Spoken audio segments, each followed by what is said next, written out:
आज मैं संविधान दिवस के उपलक्ष्य में अपने विचार लेकर प्रस्तुत हूँ। 26 नवंबर 1949 में देश के संविधान ने मौजूदा संविधान को अपनाया था। इसलिए इस दिन की याद में हर साल देश में संविधान दिवस मनाया जाता है। इस दिन का मकसद देश के नागरिकों में संवैधानिक मूल्यों के प्रति सम्मान की भावना को बढ़ाना है। हालांकि भारतीय संविधान 26 जनवरी 1950 को लागू हुआ था, जिसका जश्न हम लोग हर साल 26 जनवरी को गणतंत्र दिवस के रूप में मनाते हैं। इस दिन देश में राष्ट्रीय कानून दिवस भी मनाया जाता है। यह संविधान ही है जो हमें एक आज़ाद देश के आज़ाद नागरिक की भावना का एहसास कराता है। जहां संविधान के दिए मौलिक अधिकार हमारी ढाल बनकर हमें हमारा हक दिलाते हैं, वहीं इसमें दिए मौलिक कर्तव्य हमें हमारी जिम्मेदारियां भी याद दिलाते हैं।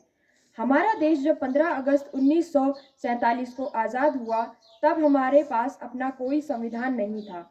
संविधान के बगैर देश चलाया नहीं जा सकता था। इसलिए इसको बनाने के लिए एक संविधान सभा का गठन किया गया। जवाहरलाल नेहरू, डॉक्टर राजेंद्र प्रसाद, डॉक्टर बाबा साहेब अम्बेडकर, सरदार वल्लभ भाई पटेल, श्यामा प्रसाद मुखर्जी,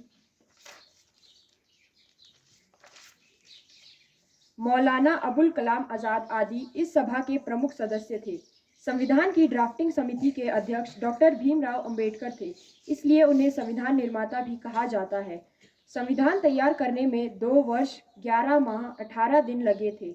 यह 26 जनवरी 1949 को पूरा हुआ और इसे अपनाया गया। इसके बाद 26 जनवरी 1950 को साल 2015 में भारत सरकार ने 26 जनवरी को संविधान दिवस के रूप में मनाने का फैसला 2015 इसलिए खास वर्ष था क्योंकि उस साल संविधान निर्माता डॉक्टर भीमराव अंबेडकर की 125वीं जयंती मनाई जा रही थी।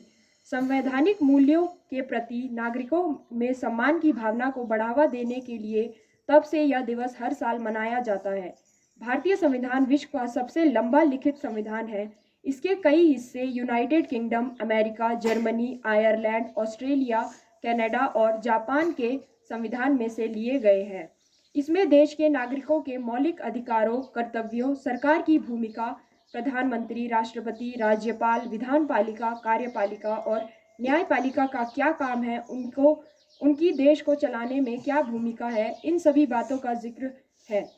इस संविधान दिवस पर हमें जीवन भर अपने मौलिक कर्तव्यों और देश के कानूनों का पालन करने का प्रण लेना चाहिए। देश का अच्छा और जिम्मेदार नागरिक बनने से न सिर्फ संविधान का मकसद पूरा होगा, बल्कि